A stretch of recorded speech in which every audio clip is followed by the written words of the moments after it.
mana seenanii silkii waan nu qabnu silkii 25 chaarjarii 18 nurkaa fuudhanii kanaan booda nama lama akkasitti nama jawaala qabu himaa jedhanii akkasitti hunda keenya rukutanii fayyaa keenya cafaqanii keessaa warra kaan nama lama mataa falaxanii jarri sun fuula keenya mul'ata jedhanii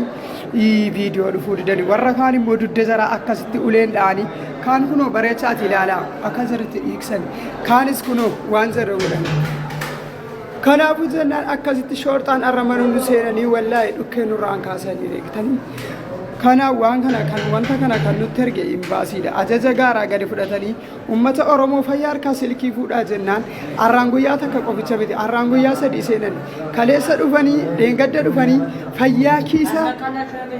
dheengadda dhufanii fayyaa mana keenyaa siinanii kiisa gurraacha jedhanii kaartoonii nuti irra ciimnu waan takka lafa irratti nu hambifne arrammoo dhufanii silkiin mana kana jira jedhanii nu keessaa manguddoo nama lama keessaa gabbaasanii tumanii